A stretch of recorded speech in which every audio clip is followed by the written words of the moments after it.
நல்ல தகப்பனே, எங்கள் சர்வ வல்லமை உள்ள ஆண்டவரே, இந்த அருமையான நேரத்திற்காக உமக்கு ஸ்தோத்திரம். கிருபை உள்ள கரத்தில் தாழ்த்துகிறோம். இப்பொழுதும் ஆண்டவரே, இந்த வார்த்தையின் நேரத்தில் நீர் எங்களோடு கூட இடைபட வேண்டுமே நாங்கள் செபிக்கிறோம். உடைய மகிமை உள்ள கரத்தில் எங்களை தாழ்த்துகிறோம். நீர் பேசும், நீர் இடைப்படும். எங்கள் ஆண்டவர் இயேசுவின் நாமத்தில் பிதாவே. அல்லேலூயா. பிரசங்கியின் புஸ்தகம் 7ஆம் அதிகாரம் 28. என் மனம் இன்னும் ஒன்றை தேடுகிறது, அதை நான் கண்டுபிடிக்கவில்லை. 1000 பேருக்குள்ளே ஒரு புருஷனை கண்டேன், இவர்கள் எல்லாருக்குள்ளும் ஒரு ஸ்திரீயை நான் காணவில்லை. இது எதை பற்றி சொல்லப்பட்டிருக்கு? இந்த வசனத்தை நான் தேடிட்டு இருந்தபோது, இந்த வசனத்தை படிச்சுட்டு இருக்கும்போது இதிலேருந்து சில லிங்க், அல்லது இதிலேருந்து ஒரு தொடர் செய்தி, தொடர் காரியங்களை கர்த்தர் சொல்லி கொடுத்தார். இப்போ நம்ம அதை தான் பார்க்க போகிறோம். என்ன அப்படின்னா, பொதுவாக இந்த வசனத்தை கல்யாணத்தில் ஒரு சிலர்லாம் யூஸ் பண்ணுவாங்க. 1000 பேரில் ஒரு புருஷனை கண்டேன், இவர்கள் எல்லாருக்குள்ளும் ஒரு ஸ்திரீயை நான் காணவில்லை அப்படின்னு சொல்லி. அதாவது ஒரு நல்ல ஆண் மகனை கூட கண்டுபிடிச்சிடலாமா, என்ன செய்ய முடியாதா? ஒரு நல்ல பொண்ணை பார்க்கவே முடியாது அப்படின்னு சொல்லுவாங்க. ஆனால் இங்கே அப்படி சொல்லலை. இங்கே சொல்லப்பட்டது, எப்போவுமே நான் ஒரு காரியத்தை நான் விசுவாசிக்கிறேன். இப்போது சில வருஷங்களாக எந்த ஒரு வேத வாக்கியமும் ஆவிக்குரிய தன்மை இல்லாமல் இல்லை, உலக பிரகாரமாக கொடுக்கப்படவே இல்லை. அதுக்கு பின்னாடி ஒரு ஆவிக்குரிய ரகசியமோ அல்லது சொல்லப்பட வேண்டிய சத்தியமோ ஒன்று இருக்குது. நம்ம வெளிப்படையாக அதை எடுத்துக்கிட்டோம்னா நம்ம விளையாட்டாக கூட போயிடும் அந்த வசனம். ஆனால் அதுக்கு பின்னாடி ஏதோ ஒரு மிகப்பெரிய சத்தியம் இருக்குது. இது கணவன் மனைவியை பற்றி சொல்லவே இல்லை. அப்படின்னா ஆண்டவர் இப்படி கூட சொல்லியிருக்கலாம், 1000 பேருக்குள் ஒரு கணவனை கண்டேன், மனைவியை காணவில்லை, அப்படி கூட சொல்லியிருக்கலாம். ஆனால் இங்கே சொல்லப்பட்டிருக்கிறது என்னென்னா, 1000 பேருக்குள்ளே ஒரு புருஷனை கண்டேன், இவர்கள் எல்லாருக்குள்ளும் ஒரு ஸ்திரீயை நான் காணவில்லை. இது யாரை பற்றி சொல்லப்பட்டிருக்கு, எதை பற்றி அப்படின்னு கேட்டிங்கன்னு சொன்னால், இந்த புருஷனை கண்டேன், புருஷன்னா ஆணுன்னு அர்த்தம், ஆண்மகன் அப்படின்னு அர்த்தம். ஒரு சர்டன் ஏஜுக்கு அப்புறம் இருக்கிறவங்க தான் புருஷன் அப்படின்னு சொல்லுவாங்க. இந்த புருஷன் ஆண் என்பதை வசனம் சொல்லுது 1000 பேருக்குள்ளே. குறிப்பாக ஒரு வசனம் இருக்குது, 1000 பேருக்குள்ளே ஒரு புருஷனை கண்டேன். இது யாரை பற்றி சொல்லப்பட்டிருக்கிறது அப்படின்னு கேட்டிங்கன்னு சொன்னால், மத்தேயு எழுதின சுவிசேஷம் 2ஆம் அதிகாரம் 6வது வசனம் வாசிக்கும். மத்தேயு 2:6 வாசிக்கும். யூதேயா தேசத்தில் உள்ள பெத்லகேமே, யூதாவின் பிரபுக்களில் நீ சிறியதல்ல, என் ஜனமாகிய இஸ்ரவேலை ஆளும் பிரபு உன்னிடத்தில் புறப்படுவார் என்று தீர்க்கதரிசினால் எழுதப்பட்டிருக்கிறது. எந்த தீர்க்கதரிசி எழுதியிருக்கிறார்னா, இப்போ நம்ம ஏன் இந்த 1000 பேருக்குள்ளே புருஷனை சொல்லிவிட்டு நீங்கள் ஏன் மத்தியில் இருக்கிற யூதேயா தேசத்தில் உள்ள பெத்லகேமேன்னு போயிட்டீங்க, 1000த்துக்கும் இதுக்கும் என்ன சம்மந்தம்னா, இது தீர்க்கதரிசினால் உரைக்கப்பட்டிருக்கிறதுன்னு இருக்குது. எந்த தீர்க்கதரிசி சொல்லியிருக்கிறாரு அப்படின்னு பார்த்தீங்கன்னா, மீகா தீர்க்கதரிசி சொல்லியிருக்கிறார். மீகா 5:2 வாசிங்க பார்ப்போம். பெத்லகேமே, பர்டிகுலர் அந்த வேர்டு எங்கே இருக்குது? தீர்க்க தரிசனத்தில் இருக்குது. யூதேயா தேசத்தில் உள்ள பெத்லகேமே, நீ 1000ங்களுக்குள்ளே, அந்த 1000ங்களுக்குள்ளே சிறியதுன்னா என்ன அப்படின்னா, பொதுவாக என்ன சொல்லுவாங்கன்னா, அந்த பட்டணத்தில் அல்லது அந்த ஊருக்குள்ளே 1000 பேர் தான் இருந்திருப்பாங்க. 1000 பேருக்கு அதுக்கும் குறைவாக தான் இருப்பாங்க, 1000ங்களில் உள்ள. அப்போது அந்த பெத்லகேமுங்கிற ஒரு பட்டணம் ஒரு 1000 பேர் இருக்கிறதான ஒரு சிட்டி, அல்லது ஒரு 1000 பேர் இருக்கக்கூடியதான ஒரு இடம். பொதுவாக நம்ம ஊரில் சொல்லுவாங்களா, அந்த காலனிக்குள்ளே எவ்வளோ பேருங்க இருக்கிறாங்க, ஒரு 4000 பேர் 5000 பேர் இருக்கிறாங்க அப்படின்னு சொல்லுவாங்க. அந்த மாதிரி நம்ம ஊருக்குள்ளே சொல்லும் போது, அந்த ஏரியாவுக்குள்ளே, அந்த வீட்டுக்குள்ளே எத்தனை பேர் இருக்கிறாங்கன்ற மாதிரி பெத்லகேம் ஒரு 1000 பேர் இருக்கிறதான ஒரு சிட்டி. அந்த 1000 பேர் இருக்கிற சிட்டிக்குள்ளே அதான் இந்த தீர்க்க தரிசனம் என்ன சொல்லுது, என் மனம் இன்னும் ஒன்றை தேடுகிறது, நான் கண்டுபிடிக்கவில்லை. எதை கண்டுபிடிக்கல? 1000 பேருக்குள்ளே ஒரு புருஷனை கண்டுபிடிச்சிட்டேன். யார்னா, அதுதான் இயேசு கிறிஸ்து. இந்த உலகத்திலேயே எத்தனை பேர் இருந்தாலும், எத்தனை இருந்தாலும், 1000ங்களுக்குள்ள ஒரு பட்டணத்துக்குள்ளே ஒரு புருஷனை நான் கண்டுபிடித்தேன். அந்த புருஷன் யார் என்றால் இயேசு கிறிஸ்து. அவரை கண்டுபிடிச்சேன். ஆனால் என் மனம் இன்னும் ஒன்றை தேடுகிறது, நான் அதை கண்டுபிடிக்கவில்லை. எதை கண்டுபிடிக்கவில்லை? இவர்கள் எல்லாருக்குள்ளேயும் ஒரு சபையை நான் இன்னும் கண்டுபிடிக்கவில்லை. ஸ்திரீ என்றால் சபை. கர்த்தருக்கு ஏற்ற சபையை நான் கண்டுபிடிக்கவில்லை அப்படின்னு இருக்கு. அப்போது 1000ங்களுக்குள்ளே ஆண்டவர் ஒரு புருஷன், ஒரு இயேசு கிறிஸ்து, அவரை கண்டுபிடிச்சாச்சு. உலகம் ஒரு புருஷனை கண்டுபிடிச்சிருச்சு. அதாவது ஒரு புருஷனாலே பாவம் பூமிக்குள் வந்தபோது இந்த மொத்த பாவத்தையும் தீர்க்கிறதுக்கு ஒரு புருஷன் வேண்டும். அந்த ஒரு புருஷன் தான் ஆண்டவராக இயேசு கிறிஸ்து. அவரை தான் கண்டுபிடிச்சோம். இப்போ ஆனால் வசனம் என்ன சொல்லுது? இப்போ நம்ம ஸ்திரீயை காணவில்லைக்குள்ளே போல, ஏற்கனவே இதை பற்றி நிறைய பார்த்துருக்குறோம். இப்போ நம்ம அதுக்குள்ளே போல, இப்போ நம்ம எதுக்குள்ளே போக போகிறோம் அப்படின்னு கேட்டிங்கன்னா, மத்தேயு 2:6 வாசிங்க பார்ப்போம். மத்தேயு 2:6.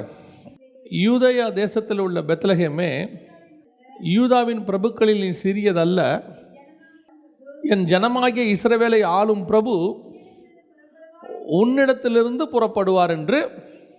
இப்போ இயேசு கிறிஸ்து எங்கிருந்து ஆளுவார்? இயேசு கிறிஸ்து எங்கிருந்து ஆளுகை செய்ய போகிறாரு? எருசலேமிலிருந்து ஆளுகை செய்ய போகிறார். அப்படி தானே? அதானே வசனத்தின்படி அப்படி தானே இருக்குது. உன்னுடைய ராஜா வந்து எருசலேமில் தான் இருக்க போகிறார். அப்போ எருசலேமிலிருந்து ஆளுகை செய்ய போகிறாரு. ஆனால் புறப்படுற இடம் எது? ஆயிரங்களுக்குள்ளே இருக்கக்கூடியதான சிறியதான பெத்லகேமிலிருந்து புறப்படுகிறார். இந்த பெத்லகேமிலிருந்து புறப்படுகிற இயேசு கிறிஸ்து எருசலேமின் ஆளுகைக்கு வரார். இந்த தான் அந்த ஆளுகைக்கு வரக்கூடிய ரூட். அவர் புறப்படுறது என்னவோ ஆளுகைக்காக, ஆனால் புறப்படுகிற இடம் எங்கே? ஆயிரங்களுக்குள்ளே இருக்கக்கூடியதான ஒரு பெத்லகேம். ஆனால் அவர் போய் ஆள போகிற இடம் எது? எருசலேம். அதே மாதிரி தான் உங்களை என்னையுமே கர்த்தர் அழைச்சிருக்கிறார். ராஜாக்களும் ஆசிரியருமாக அழைக்கப்பட்டிருக்கிறோம். அவரோடு கூட பாடு சகித்தோமானால் அவரோடு கூட ஆளுகையும் செய்வோம். எங்கிருந்து ஆளுகை செய்வோம்? நாளைக்கு புதிய எருசலேம் வரப்போகுது. நாளைக்கு தேவனுடைய ஆட்சி வரப்போகுது, ராஜ்யம் வரப்போகுது, ஆயிடவசார சாட்சி வரப்போகுது. பரலோகத்தில் அவருடைய ராஜ்யம் இருக்கிறது. எங்கேயோ ஒரு இடத்துல நம்ம அவரோடு கூட ஆளுகை செய்ய போகிறோம். என்னோடு கூட சிங்காசனத்தில் உட்கார வைத்துக் கொள்வார். ஒவ்வொருத்தருக்கும் ஒவ்வொரு இடத்த ஆண்டவர் வச்சிருக்கிறார். அப்படி ஆளுகை செய்யும்போது நீங்களும் நானும் அவரை மாதிரியே தான் புறப்படுகிறோம். தேசத்தை ஆளுகிற பிரபு அவர், நாம் ஆள போகிறவர்கள். அப்படி போகிறவர்கள் நீங்களும் நானும் அவருடைய பாதையில் தான் போகணும். என்னை பின்பற்றி வந்து அவர் சொல்லியிருக்கிறார், சிலுவை எடுத்துக்கொண்டு என்னை பின்பற்றி வா. அப்படி பின்பற்றி போகிற நமக்கு ஒரு பாதையை ஆண்டவர் ரெடி பண்ணி வச்சுட்டு போயிருக்கிறாரு. அந்த பாதையில் தான் பவுல் போகிறார். அதனால தான் அவர் சொல்கிறார், நான் கிறிஸ்துவை பின்பற்றுகிறது போல நீங்களும் என்னை பின்பற்றுங்கள். We have an a route. ஒரு வழி ஆயத்தம் பண்ணப்பட்டிருக்கிறது. அந்த வழியில் போனால் தான் அவரோடு கூட ஆளுகை செய்ய முடியும். அப்போ நான் இந்த வசனத்தை இப்படி படிச்சுட்டே இருக்கும்போது தியானிக்கும் போது இயேசு அந்த ரூட்குள்ளே போகிறத ரொம்ப அழகாக ஒரு 4 இடம் ரொம்ப அழகாக அப்படி இருக்குது. அதை வாசிக்கும் போது ரொம்ப ஆண்டவர் சொல்லி கொடுத்தார். இந்த இடத்த நீ இப்படி கிராஸ் பண்ணி வந்தீங்கன்னா என்னோடு கூட நீயும் ஆளுகைக்குள்ளே வந்துடலாம் ஈஸியாக. அதுக்காக தான் ஆண்டவர் நம்மளை வச்சிருக்கிறார். அப்போ பெத்லகேமில் இயேசு கிறிஸ்து பிறக்கிறார். நம்ம எல்லாருக்கும் தெரியும். மத்தேயு 2ஆம் அதிகாரத்தில் இந்த சம்பவம் நடக்குது. மத்தேயு 2-3 அதிகாரத்தையும் நம்ம கையில் வச்சுக்கொள்வோமே. அதில் தான் அந்த ஜேர்னி இருக்குது. ஒரு அழகான ஒரு ஜேர்னி ஒன்று அதில் இருக்குது. 2ஆம் அதிகாரத்தில் இயேசு பெத்லகேமில் பிறக்கிறார். தீர்க்க தரிசனம் தெளிவாக சொல்லுது, தேசத்தை ஆளுகிற பிரபு உன்னிடத்திலிருந்து புறப்படுவார். நாம் இப்போ அவரோடு கூட ஆயிரங்களுக்குள்ளே சிறியதில் தான் இருக்கிறோம். நம்ம எல்லாருக்கும் தெரியப்படாத ஒரு இடத்துல இருக்குது. இன்றைக்கி எப்படி இருக்கிறோம்ல, நாம் புறப்படும் போது, கிறிஸ்துவுக்குள்ளே புறப்படும் போது யாருக்குமே தெரியப்படாத ஒரு குரூப். இன்றைக்கி எவ்வளோ பெரிய ஊழியக்காரனாக இருக்கிறாங்க, எவ்வளோ பேர். இன்றைக்கி ஆவிக்குரிய வாழ்க்கையில் எவ்வளோ பெரிய சாதனை செஞ்சவங்கள்லாம் ஆரம்பிக்கும் போது ஆயிரங்களுக்குள்ளே சிறியது தான். யாருக்கும் தெரியாத ஒரு இடம் தான், எங்கேயோ இருந்தவங்க தான். இன்னும் சொல்ல போனால் ஏதோ ஒரு கிராமத்துக்குள்ளேருந்து வந்து ஆண்டவர் எடுத்து எத்தனையோ பெரிய பெரிய ஊழியர்களை பயன்படுத்தி இருக்கிறார். இங்கே நீங்கள் ஃபாரின் மிஷினரிஸாகவே இருக்கட்டுமே, அல்லது அவங்க ஊரில் அது ரொம்ப சின்ன ஊராக தான் இருக்கும். அதை நீங்கள் சீகன் பால்கா எடுத்துக்கொள்ளுங்க, அல்லது வந்து யார் நம்ம ஊர் மிஷினரியை கூட எடுத்துக்கொள்ளுங்க. அவங்க ஊரில் அது என்னவாக இருக்கும்? சின்னதாக இருக்கும். நம்ம ஊரில் இருக்கிற பெரிய பெரிய ஊழியக்காரங்களை எடுத்து பாருங்கள், அவங்க ஊர்களுக்கெல்லாம் போய் பார்த்தீங்கன்னா ஒரு சின்ன கிராமமாக இருக்கும், ஏதோ ஒரு இடத்துல இருக்கும். இங்கே சிட்டிக்குள்ளே இருக்கிற எந்த பெரிய ஊழியக்காரனும் 90% சென்னையில் பிறந்தவங்க கிடையாது. எங்கேருந்தோ வந்து இங்கே அவங்க கர்த்தர் எடுத்து பயன்படுத்தி இருக்கிறார். அப்படி இருக்கும்போது இவங்கெல்லாம் எங்கேருந்து வந்தாங்கன்னு பார்த்தீங்கன்னா ஆயிரங்களுக்குள்ளே சிறியது, ஊர் பேர் தெரியாத ஊர். அப்படி தான் கர்த்தர் உங்களை என்னையும் செலக்ட் பண்ணியிருக்கிறார். இப்போ நாமும் அப்படி தான் செலக்ட் பண்ண போகிறோம். நிறைய நேரத்தில் ஊழியத்தின் பாதையில் ஆரம்பிக்கும் போது அல்லது இந்த ஜேர்னியை ஆரம்பிக்கும் போது நான் என்ன பண்ண போகிறேன், நான் எப்படி இருக்க போகிறேன், நான் யாருக்கும் தெரியாது, ஒரு டேலண்ட்டும் இல்லை, ஒன்றும் இல்லை, எனக்கு வச்சு என்ன பண்ண போகிறார் ஆண்டவர், இப்படி நம்ம நிறைய யோசிக்கிறோம். நான் யோசித்ததுண்டு, நிறைய யோசிப்போம். ஆனால் கர்த்தருடைய கரம் என்பது பெரிய ராஜாக்களை சின்ன இடத்துலேருந்து செலக்ட் பண்ணுறதா கர்த்தருடைய கரம். எகிப்தை ஆளப்போகிற ஒருவன் சிறைச்சாலையிலிருந்து புறப்பட்டிருக்கிறான். இஸ்ரவேலை ஆள போகிற ஒருத்தரை வனாந்திரத்திலேருந்து புறப்பட்டுருக்கிறான். யோசிச்சு பாருங்கள். இன்றைக்கி பூமி அனைத்துக்கும் ஆசீர்வாதமாக இருக்கிற ஆபிரகாம்ங்கிறவன் எங்கேயோ மெசொப்பொத்தாமியா தேசத்தில் ஏதோ ஒரு இடத்துலேருந்து கர்த்தர் கூட்டிகிட்டு வந்தார். அதே மாதிரி தான் உங்களை என்னையும் கர்த்தர் அழைச்சிருக்கிறார். ஆம், சிறியவர்களாக இருந்தாலும், ஆயிரங்களில் சிறியதாக இருந்தாலும், உன் வீட்டில் நீ சிறியராக இருந்தாலும், சில நேரங்களில் வந்து எல்லாரை விட சின்ன ஆளாக இருப்போம், மதிக்கப்படாமல் இருப்போம். ஒருவேளை நம்மளை ஆண்டவர் வந்து ஒதுக்கப்பட்ட லிஸ்ட்டில் வச்சுருந்துருப்பார்.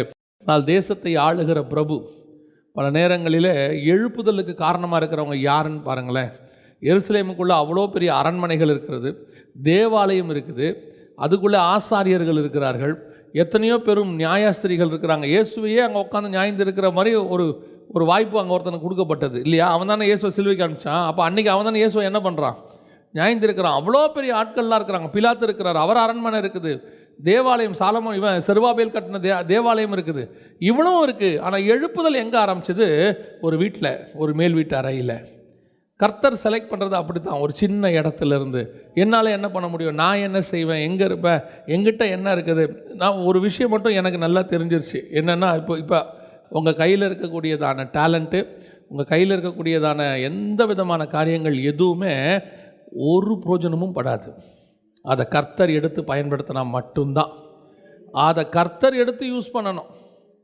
ஒரு கூழாங்கல்லாக இருந்தாலும் கர்த்தர் யூஸ் பண்ணால் தான் கோலியாத்து விழுவான். இல்லைன்னா அது ஆத்தங்கரையில் ஓரத்தில் அது பாட்டுன்னு கிடக்கும், யாரும் கேட்பாரற்று கிடக்கும். ஆனால் கர்த்தர் கையில் வந்தால் தான் உன் கையில் இருக்கிறது எதுவாக இருந்தாலும். கோலியாத்தின் பட்டயமே கோலியாத்து கையில் இருக்கிற வரைக்கும் பிரயோஜனப்படலை. அது தாவீதின் கைக்கு வந்த பிறகு தான் பிரயோஜனம். அது பெரிய தலையை விட்டுச்சு. அப்போ நாம் யார் கைக்கு இருக்கிறோம் அப்படிங்கிறது தான் முக்கியம். கர்த்தர் கைக்கு நாம் வருவோம், கர்த்தர் எடுப்பார். அதுக்கு வரைக்கும் நம்ம ஏதோ ஒரு மூலையில் ஆற்றங்கரை ஓரத்தில் உபயோகப்படாத கல்லா, மதிக்கப்படாதவங்களா, வேஸ்ட்டாக. சில நேரத்தில் யாருமே வெறுக்காதவங்க யாருன்னா அப்பா அம்மா தான் நம்மளை உலகத்திலேயே. சில நேரத்தில் அப்பா அம்மாவே வெறுக்கிற லிஸ்ட்டுக்கு நம்ம வந்துடுவோம். நீங்களாம் இருக்காத பேசாமல் போயிடும்பாங்க, நீ இருக்கிறத விட இல்லாமல் இருக்கிறதே நல்லதும்பாங்க. எங்கள் ஊரில் ஒரு பழமொழி சொல்லுவாங்க, பழமொழியில் திட்டமோது சொல்லுவாங்க, உன்னை பெற்றதுக்கு ஒரு குலவிகளில் பெற்றிருக்கலாம்பாங்க. கொஞ்சம் டீசெண்டாக இருக்கிறவங்க நல்லா திட்டுவாங்க, நீ இந்த வீட்டுக்கு குரோட்டன்ஸ் செடி அப்படிம்பாங்க. குரோட்டன்ஸ் செடினா அது அழகாக இருக்கும், அதனால் என்ன செய்யாது, ஒரு பிரயோஜனம் இருக்காது. பூ பூக்காது, காய் காய்க்காது, வாசனை கொடுக்காது, எதுவும் செய்யாது. ஆனால் கொடி அழகாக இருக்கும் பார்க்குறதுக்கு. அந்த மாதிரி தான் கொஞ்சம் டீசெண்டானவங்க இப்படி திட்டுவாங்க.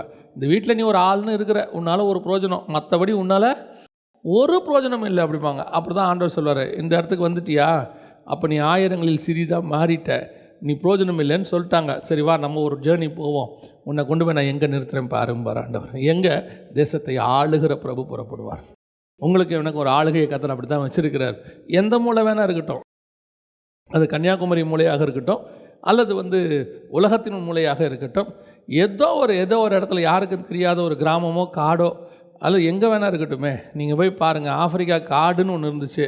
அந்த ஆஃப்ரிக்கா காட்டுக்குள்ளே இருக்கிற ஜனங்களை போய் டேவிட் லிவிங்ஸ்டன் சந்தித்தனால்தான் அவர் பேர் இவ்வளோ தூரம் பெருசாச்சு.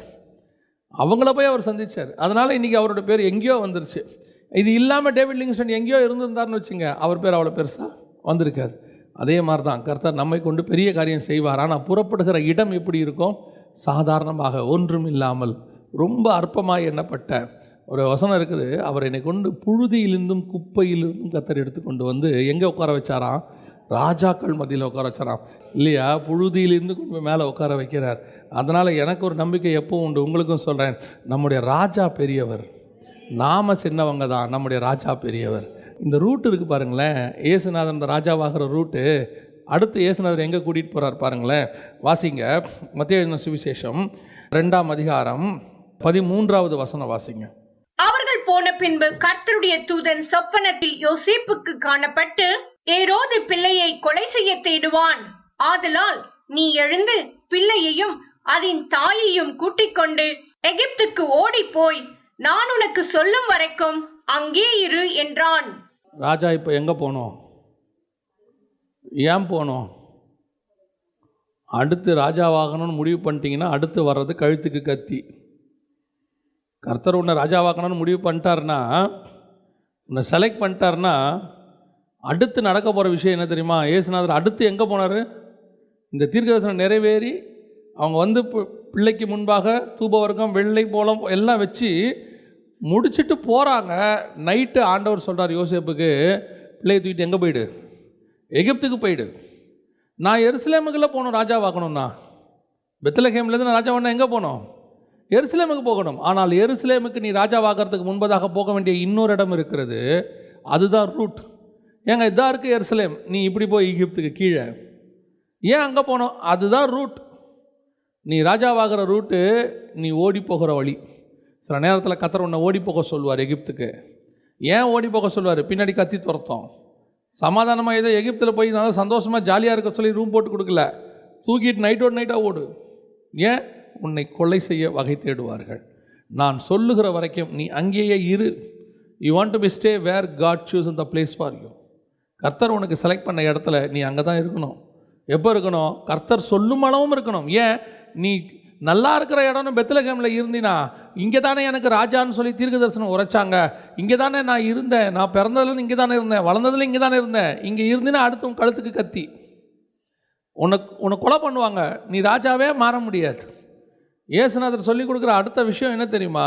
நீ ராஜாவாகணும் என்ற போது உனக்கு விரோதமாக அடுத்த கூட்டம் உன்னை ராஜாவாக்கக்கூடாது என்கிற கூட்டம் ஒன்று எழும்பும். அவன் நீ ராஜா ஆகக்கூடாதுன்னு நினைப்பான்.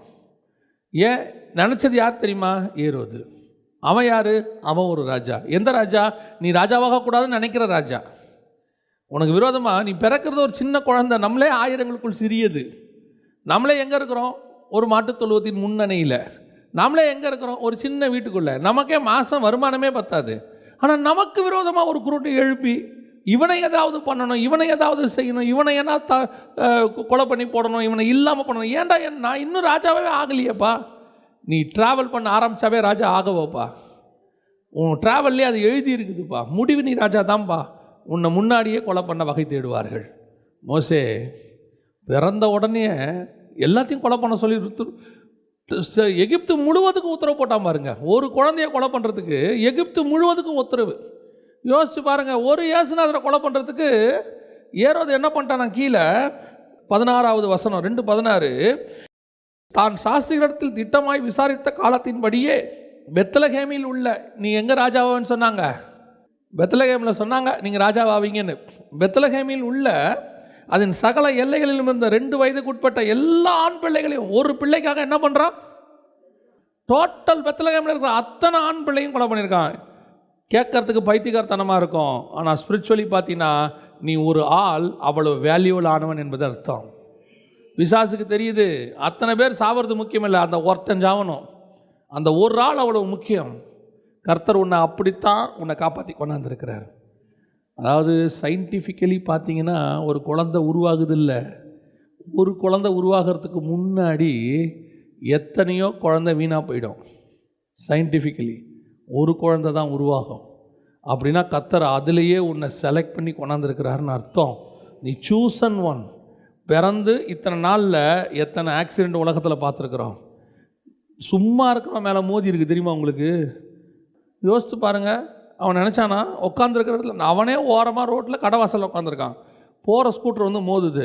நம்ம எதிராக எத்தனை ஸ்கூட்டர் வந்திருக்கு, எதிராக எத்தனை வாகனம் வந்திருக்குது. அத்தனையும் கர்த்தர் நம்மை காப்பாற்றி உட்கார வச்சிருக்கிறார்.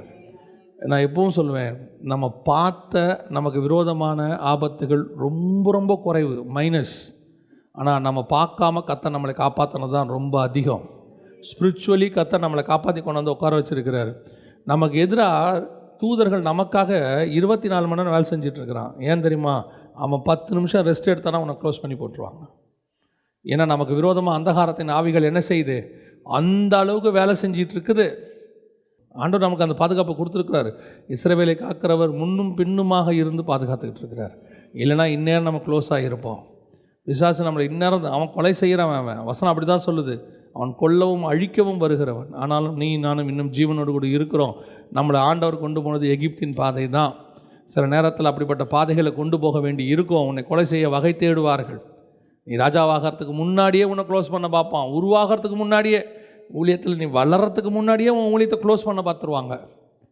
நான் ஊழியத்துக்கு முதல்ல ஒரு இடத்துக்கு ஊழியத்துக்கு போகலான்ட்டு போகிறேன். அப்போ தான் வாய்ப்பு கொடுத்துருக்காரு. ஒருத்தர் கூப்பிட்ருக்காங்க வாங்கன்னு. நான் ஊழியத்துக்கு போகிற இடத்துல அவங்க தான் மீட்டிங் கூப்பிட்டவங்க பார்த்தீங்கன்னா முகம் மாறி இருக்குது, முகநாடி வேறு மாதிரி இருக்குது. இப்போது நான் போகிறேன், அவங்க வாங்க பிரதர்னு ஒரு இடத்துல தங்க வச்சாங்க. அப்புறம் 2 நாள் கூட்டம் கர்த்தருடைய கிருபையில் நல்லபடியாக முடிஞ்சிச்சு. முடிஞ்ச உடனே இந்த கூட்டத்தை நடத்தினவர் அந்த 3வது நாள் ராத்திரியில் வந்து கையை பிடிச்சிட்டு சொன்னார், I am really sorry brother, நான் உங்களை தப்பாக எடை போட்டேன்னார். என்ன ஆச்சுன்னு கேட்டேன். அப்போ அவர் சொன்னார், நீங்கள் வர்றதுக்கு முன்னாடியே உங்களை பற்றி ஒருத்தர் எனக்கு ஃபோன் பண்ணார். அவனை வச்சு கூட்டம் நடத்தாதீங்க, நீங்கள் எப்படி அவனை வச்சு கூட்டம் நடத்துகிறீங்க, அவன் யாருன்னு உங்களுக்கு தெரியுமா, எதுவுமே தெரியாமல் ஒரு புது பையனை எப்படி ஏற்றுறீங்கன்னு என்னை பற்றி தாறுமாறாக சொல்லிட்டார். ஆனாலும் கர்த்தர் அவைகளுக்கு நடுவிலிருந்து என்னை பாதுகாத்தார். அன்றைக்கி கர்த்தர் கிரியை செய்தார். அதே மீட்டிங்கில் எனக்கு இன்னும் 2 மீட்டிங் புக் ஆச்சு. அன்னிலேருந்து கர்த்தர் இன்னை வரைக்கும் நடத்தி கொண்டு தானே இருக்கிறார். பல நேரங்களில் நீ உருவாகிறதுக்கு முன்னாடியே உன்னை அழிக்க பார்த்துருவாங்க, உன்னை க்ளோஸ் பண்ண பார்த்துருவாங்க, நீ இருக்கக்கூடாதுன்னு நினைப்பாங்க. நீ இயேசுநாதருக்கு மட்டும் இல்லை, அதுதான் மோசேக்கும் நிலைமை, அதுதான் ஒவ்வொருத்தருக்கும் நிலைமை, உனக்கும் அப்படித்தான். நீங்களும் நானும் இன்றைக்கி வந்து உட்காந்துருக்குறோன்னா எத்தனையோ ஏரோதுகள், ஆவிக்குரிய ஏரோதுகள் உங்களையும் என்னையும் க்ளோஸ் பண்ண பார்த்ததை தாண்டி தான் கர்த்தர் கொண்டு வந்து உட்கார வச்சுருக்கிறேன். அல்லேலூயா. கொஞ்ச நாள் நம்ம எகிப்தில் இருக்க வேண்டி இருக்கும். இருளான பாதைகளில், கஷ்டத்தில், உபத்திரவத்தில் எல்லாத்தையும் போக வேண்டி இருக்கும். அதுக்கப்புறம் கர்த்தர் ஒரு நாள் உங்களையும் என்னையும் மீண்டும் எகிப்திலேருந்து கொண்டு வருவார். வசனம் சொல்லுது, என் குமாரனை எகிப்திலேருந்து கொண்டு வந்தேன். நாம் பாருங்கள், அந்த உலகத்தில் பிறந்த பிறகு ஆண்டவரை ஏற்றுக்கொள்கிற டைம் ஒன்று இருக்குது. கர்த்தர் தான் நம்ம தாய் தகப்பனுக்கு நம்மளுக்கு கொடுத்தார். ஆனாலும் சில நேரத்தில் நம்மளை கொண்டு வந்து என்ன பண்ணுறாரு, ரட்சிப்புக்குன்னு ஒரு காலத்தை வச்சுருக்கிறார். அதான் எகிப்தில் இருக்கிற காலம். ரட்சிப்பு அடைகிற வரைக்கும் ஒரு காலம், ஆண்டவரை அறியாத காலம், அல்லது ஆண்டவரை அறிஞ்ச குடும்பத்தில் இருந்தாலும் கூட நாம் கொஞ்சம் ரொம்ப வித்தியாசமானவங்கள தான் இருந்திருப்போம். ஒரு ஒரு ஒரு காலகட்டம் வரைக்கும் கர்த்தர் அதில் நடத்துகிறார். என்ன காரணம்னா, அந்த எகிப்தில் இருப்பது சில நேரங்களில் உனக்கு நல்லது. அந்த அடிமைத்தனத்துக்குள்ளே இருக்கிறது சில நேரம் உனக்கு நல்லது. அப்போ தான் கர்த்தர் உன்னை விடுதலையாக்கினார்னு உனக்கு தெரியும். கர்த்தருடைய அன்பு அப்போ தான் தெரியும். சில பிள்ளைகள் பார்த்திங்கன்னா ஷெல்லில் வளர்கிற மாதிரி, அதாவது முட்டை ஓட்டுக்குள்ளே எப்படி கரு இருக்குதோ அந்த மாதிரி ஆவிக்குரிய வீட்டில் பிள்ளைகளை வளர்ப்பாங்க. பல நேரங்களில் அந்த பிள்ளைகளுக்கு ஸ்கூல் முடிகிற வரைக்குமே அந்த பிள்ளைகளுக்கு உலகத்தினுடைய பல விஷயங்கள் தெரியாது. இந்த பூனைக்குட்டியை வீட்டுக்குள்ளே வச்சு வளர்க்குற மாதிரியே வளர்த்துருவோம். ஆனால் ஒரு நாள் இந்த ஸ்கூலை விட்டு காலேஜுக்கெல்லாம் போகும்போது பார்த்திங்கன்னா, அது இந்த பூனைக்குட்டியை வீட்டில் வந்து திறந்து விட்டால் என்ன செய்யும், அந்த மாதிரி அங்கே போய் எக்ஸ்போஷர் வேறு மாதிரி இருந்த உடனே பல பாவங்களில் இந்த ஆவிக்குரிய பிள்ளைகள் விழும். நமக்கே அந்த மாற்றம் தெரியும். ஏன் திடீர்னு பிள்ளை இப்படி ஆகுது, என்ன? ஏன்னா அது வரைக்கும் அவனுக்கு அதை பற்றி ஒன்றுமே தெரியாது. அவன் எங்கே இருந்துட்டான்? பெத்லகேமில் இருந்துட்டான். எகிப்துக்கு போகுது. அந்த எகிப்துக்கு போகும்போது தான் சில பாவங்கள், சில காரியங்கள், அந்த அடிமைத்தனம்னா என்ன, இந்த ரட்சிப்பின் அனுபவம் வரணும்னா முதல்ல அந்த பாவம்னா என்ன நமக்கு பவுல் சொல்கிறார், நியாயப்பிரமாணம் என்று ஒன்று இல்லாவிட்டால் எனக்கு பாவம்னா என்னன்னே தெரிஞ்சிருக்காது. அந்த மாதிரி தான் பல நேரங்களில் சில அனுமதி, சில இருள், சில எகிப்து உன் வாழ்க்கையில், என் வாழ்க்கையில் கர்த்தர் அனுமதிக்கிறார். அனுமதிக்கும் போது நமக்கு விடுதலைன்னா என்னான்னு தெரியும். நான் விடுதலையாக்கப்படுறதுனா என்ன, கர்த்தர் எங்கேருந்து என்னை கொண்டாந்தார். இன்ன வரைக்கும் பாருங்களேன், நம்ம ஆண்டவர் எவ்வளோ சந்தோஷமாக சொல்கிறோம், கர்த்தர் என்னை மீட்டெடுத்தார், கர்த்தர் என்னை காப்பாற்றினார். நான் தண்ணியில் விழுந்தால் தானே என்னை ஒருத்தர் காப்பாற்றினார். எல்லாரும் விழணும்னு சொல்ல, நான் விழுந்ததும் எனக்கு நல்லதாய் போய்விட்டு கர்த்தர் என்னை காப்பாற்றி கொண்டு வந்தார். சில நேரங்களில் கர்த்தர் கொடுக்குற அனுமதி சில நேரங்களில் என்னை கர்த்தருடைய அன்பை புரிந்து கொள்ள வைக்கிறது. சில சிக்ஷைகள் கர்த்தரை என்னை புரிந்து கொள்ள வைக்கிறது. சில நேரத்தில் கர்த்தர் என்னை அனுமதிக்கிற பாதையில் தான், நான் வனாந்தரத்தில் தான் சில மேகஸ்தம்பத்தையும் அக்கினி ஸ்தம்பத்தையும் என்னால் பார்க்க முடியுது. அதற்காக நான் அந்த வனாந்தரத்துக்குள்ளே அனுப்பப்பட்டேன். அப்படி தான் இயேசு எங்கே அனுப்பப்பட்டார்? எகிப்துக்கு அனுப்பப்பட்டார். நீங்களும் நானும் பல நேரங்களில் அப்படி தான் அங்கே போகிறோம். அப்படி போயிட்டு வரும்போது கர்த்தர் நம்மை மீண்டுமாக கண்டிப்பாக கொண்டாந்துருவார். நான் சொல்லுவேன், உங்கள் பிள்ளைகளுக்கு நீங்கள் பண்ணுற ஜெபம் ஒரு நாளும் வீணாய் போகாது. ஐயோ என் பிள்ளை அப்படி போகுது இப்படி போகுது. சில தாய்மார்கள், சில பெற்றோர்கள்லாம் வந்து அழுவாங்க, என் பிள்ளை இப்படி ஆயிடுச்சு, நல்லா தான் வளர்த்தோம், சண்டே கிளாஸ் கொண்டு போனோம், அதை பண்ணோம், இதை பண்ணோம், கரெக்டாக இருந்துச்சு. ஒரு ஸ்கூல் வரும்போது, கொஞ்சம் காலேஜுக்கு போகும்போது, அல்லது வேறு எங்கேயாவது போய் தங்கி படிக்கிற சூழ்நிலை வரும்போது என் பிள்ளை என்னை வந்து என்ன செஞ்சிருச்சு, ஆண்டவர் விட்டு தூரம் போயிடுச்சு. நிறைய சாட்சியை கேட்பேன். இது உங்களுக்கு பிரோஜனமாக இருக்குன்றதுக்காக இந்த சாட்சியை நான் சொல்கிறேன். கர்த்தருக்குள்ளே நல்லா வளர்க்கப்பட்ட ஒரு பெண் வாலிப பிராயத்தில் காலேஜுக்கு வேறு ஊருக்கு போகிறா. வேறு வழியில் வேறு ஊருக்கு போய் ஆகணும். இது வெளிநாட்டில் நடந்த சம்பவம். வேறு ஊருக்கு போகிறா. போகும்போது அங்கே அந்த ஊர் கலாச்சாரம், இன்னொரு பெண்ணோடு அவளுக்கு நட்பு ஏற்படுது. அவங்க 2 பேரும் திருமணம் பண்ணுற அளவுக்கு போகிறாங்க, பெண்ணும்.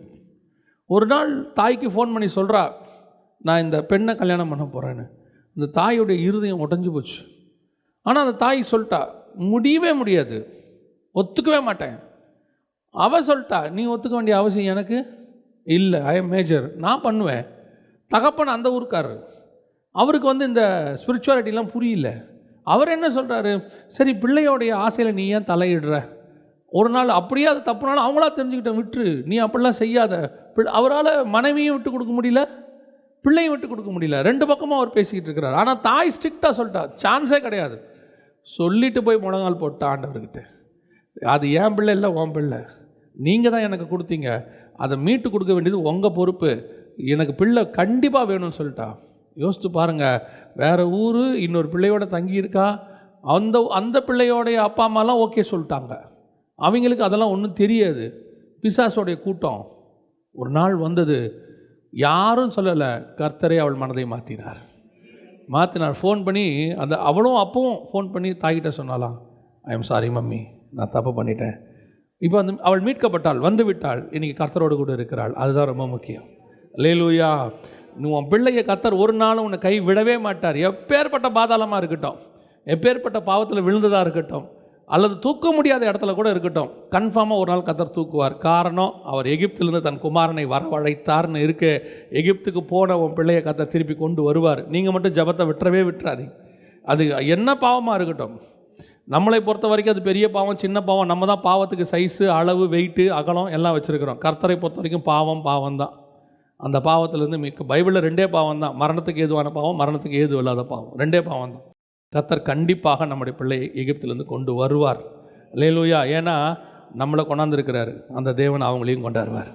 அல்லேலூயா. சரி, எகிப்திலேருந்து வந்த ஆண்டவர் எங்கே போய் குடியிருந்தார்? வாசிங்க, மத்தேயு 2:22-23. ஆகிலும் அர்க்கேலாயு தன் தகப்பனாகிய ஏரோதின் பட்டத்துக்கு வந்து யூதேயாவில் அரசாளுகிறான் என்று கேள்விப்பட்டு அங்கே போக பயந்தான்.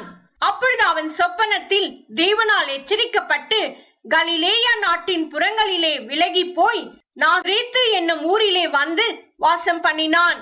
நசரேயன் என்னப்படுவார் என்று தீர்க்கதரிசிகளால் உரைக்கப்பட்டது நிறைவேறும்படி இப்படி நடந்தது.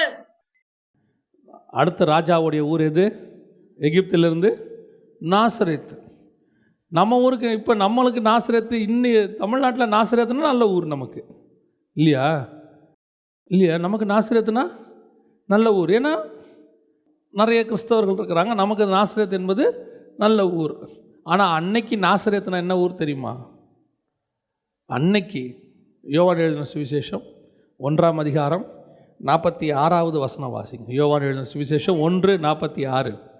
அதற்கு நாத்தான்வேல், நாசரேத்திலிருந்து யாதொரு நன்மையும் உண்டாகக்கூடுமோ? The worst place. நாசரேத் எப்படிப்பட்ட ஊர்? The worst place.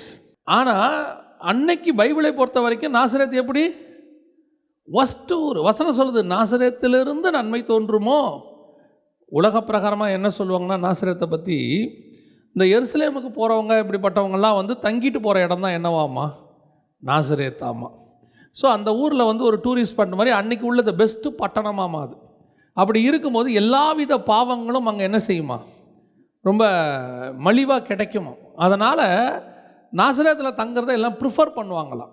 அப்போது நாசரேத் என்பது அந்த காலகட்டத்தில் ஒரு ஒஸ்டான ஒரு ஊர்.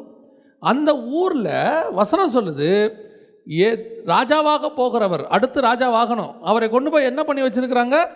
அங்கே கொண்டு போய் பரலோகம் வைக்கிது. இப்போ நம்ம பிள்ளையை இன்ஜினியர் ஆக்கணும்னா இருக்கிற பெஸ்ட்டு இன்ஜினியரிங் காலேஜ் தானே கொண்டு போய் சேர்ப்போம். இருக்கிற பெஸ்ட்டு இன்ஜினியரிங் காலேஜ் எது தேடுவோம், அதில் சேர்ப்போம். டாக்டர் ஆக்கணும்னா இருக்கிறதுலே நல்ல காலேஜ் எது, இருக்கிறதுலே பெஸ்ட்டு எது. ஆனால் பரலோகம் இயேசுவை கொண்டு போய் எங்கே வச்சுருக்குது? நாசரத்தில் வச்சுருக்குது. நாசரத்தில் ஒரு நன்மை தோன்றுமோ? அப்படியானால் உங்களை எண்ணியும் பரலோகம் அடுத்து பரலோகத்துக்கு கூட்டிகிட்டு போகிற போது உங்களை எண்ணியும் வேறு பிரித்து எகிப்திலேருந்து கொண்டு வந்து உடனடியாக உங்களை எண்ணியும் கொண்டு போய் இந்த உலகத்திலேருந்து தனியாக பிரித்து நம்மளை கொண்டு போயிட்டு ஆகாயத்தில் இன்னொரு இடத்துல ஆண்டவர் வைக்கலை.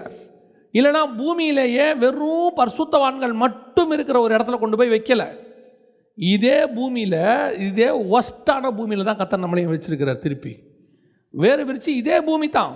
எகிப்திலேருந்து வந்தோம், எகிப்து அடிமைத்தனம், இது பாவத்தின் தேசம், அவ்வளோதான் வித்தியாசம். நாசரேத்து பாவம் உச்சம், எகிப்து அடிமைத்தனம். அடிமைத்தனத்துலேருந்து விடுதலை ஆயாச்சு. ஆனால் விடுதலையான நீங்களும் நானும் நேரடியாக பரிசுத்த ஸ்தலத்துக்குள் பிரவேசிக்கவில்லை. இடையில் ஒரு இடம் இருக்குது, நாசரேத்துன்னு ஒரு ஊர் இருக்குது, அங்கே தான் கர்த்தர் கொண்டு வந்து வைக்கிறாரு. ஆனால் அந்த நாசரேத்தில் நம்ம என்ன தெரியுமா சொல்கிறோம்? பல நேரத்தில் என் பிள்ளை நல்ல பிள்ளை தாங்க, ஆனால் அந்த ஊர் தான் மோசம்.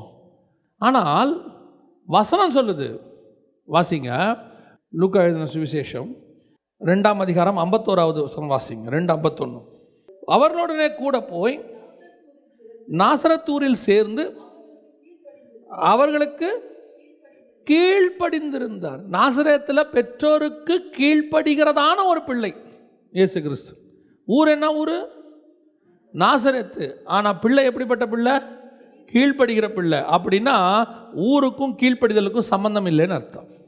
நீ இருக்கிற இடத்துக்கும் உன்னுடைய ஆக்டிவிட்டீஸ்க்கும் பழியை தூக்கி எங்கே போடக்கூடாது? ஊர் மேலே போடக்கூடாது. ஆனால் நம்ம யார் தெரியுமில்ல, இந்த ஆதாம் ஏவாள்லேருந்து வந்தவங்க நம்ம எல்லாம்.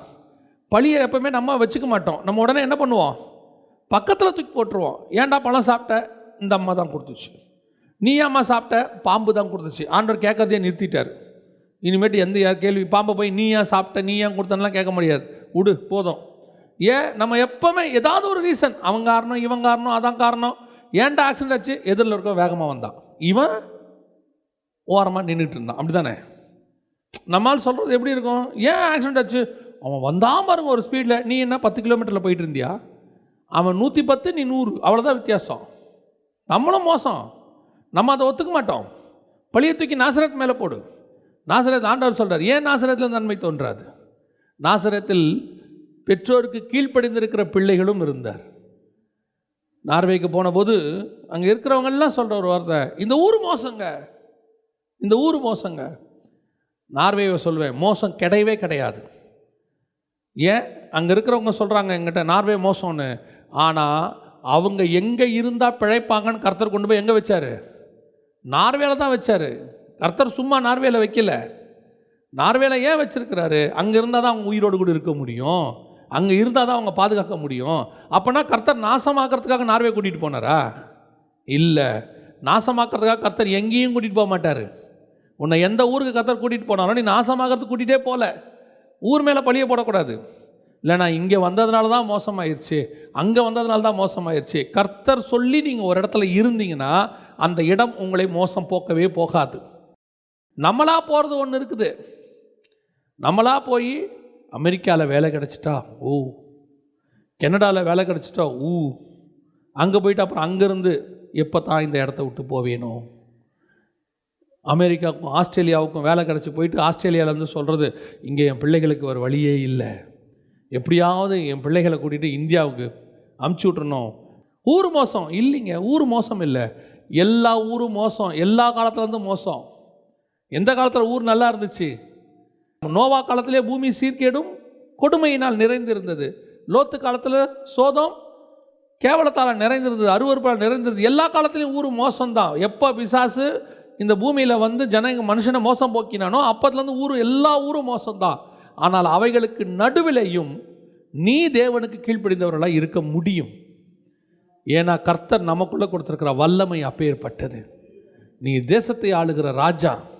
ராஜா எந்த இடத்திலும் ராஜா தான்.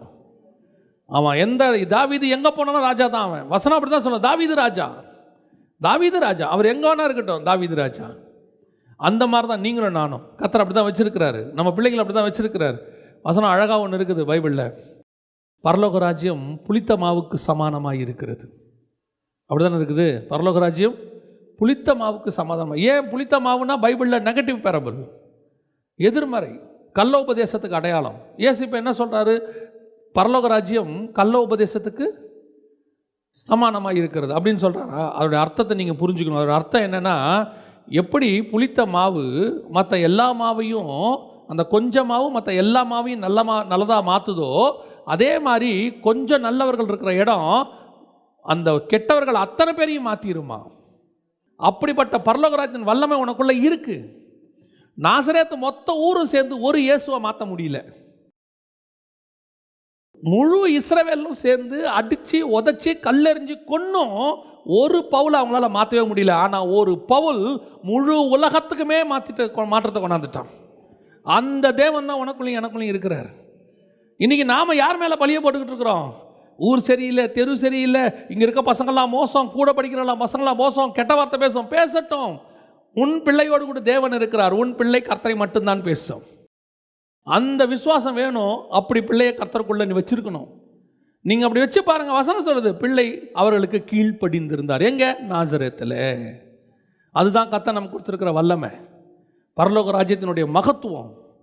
ஸ்கூலை பற்றியோ காலேஜை பற்றியோ நீ இருக்கிற இடத்த பற்றியோ பிள்ளை வேலை செய்கிற இடத்த பற்றியோ நீங்கள் பயந்தீங்கன்னா வசனம் சொல்லுது, நான் பயந்தது எனக்கு நேரிட்டது.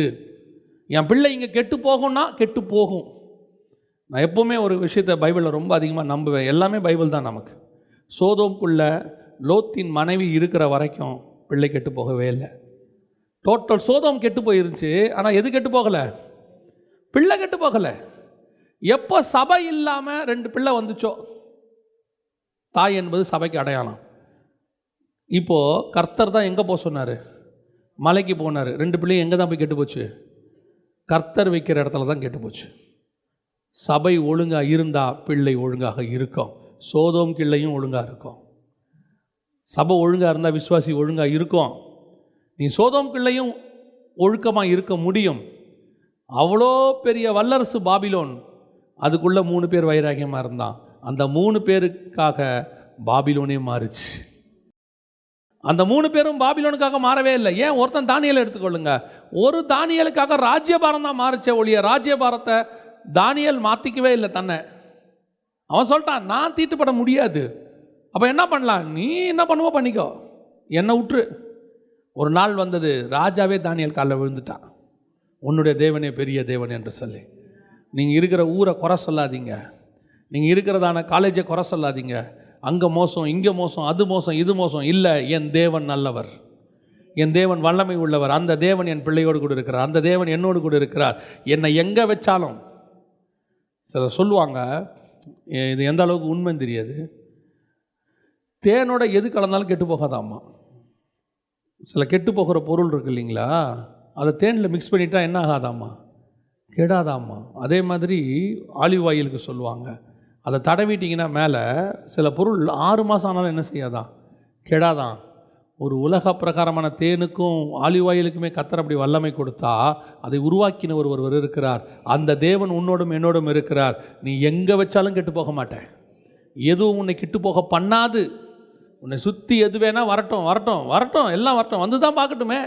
அது பாபிலோனாக இருக்கட்டுமே, எகிப்தா இருக்கட்டுமே, நாசரேத்தா இருக்கட்டுமே, ஏன் குவாலிட்டி மாறாது. இப்போ நம்ம புதுசாக ஒருத்தரை கொண்டு போய் ஒரு இடத்துல வேலைக்கு சேர்த்தோம். அப்போல்லாம் சேர்ப்பாங்க, அவங்க போகும்போது சொல்லுவாங்க, ஒரு பிலீவர் கூட இல்லைங்க, அங்கே போய் எதுவுமே செய்ய முடியாது, பைபிள் கூட வாசிக்க முடியாது, ஒரு பிலீவர் கூட இல்லை. 10 வருஷம் கழித்து அங்கே 2 ப்ரேயர் குரூப் இருக்கும். அங்கே பார்த்தீங்கன்னா அங்கே ஒரு ப்ரேயர் குரூப் இருக்கும். அங்கே இருந்து 10 பேர் சர்ச்சுக்கு வருவாங்க. காரணம், அந்த மொத்த சர்க்கம்ஸ்டன்ஸும் அந்த ஒரு ஆளை மாற்றலை, அந்த ஒரு ஆள் சர்க்கம்ஸ்டன்ஸையே மாற்றிட்டாங்க. அல்லேலூயா. அதுதான் கர்த்தர் உங்களுக்கு எனக்கு கொடுத்துருக்கிற வல்லமை. உன்னுடைய அடுத்த பிரயாணம் எகிப்திலிருந்து அடிமைத்தனத்திலேருந்து விடுதலையாகும் போது கர்த்தர் உன்னை பாலும் தேனும் ஓடுகிற தேசத்துக்கு ராஜாவாக கொண்டு போய் உட்கார வைக்கல, சில பாவங்களுக்கு மத்தியில் தான் கர்த்தர் கொண்டு போய் வச்சார்.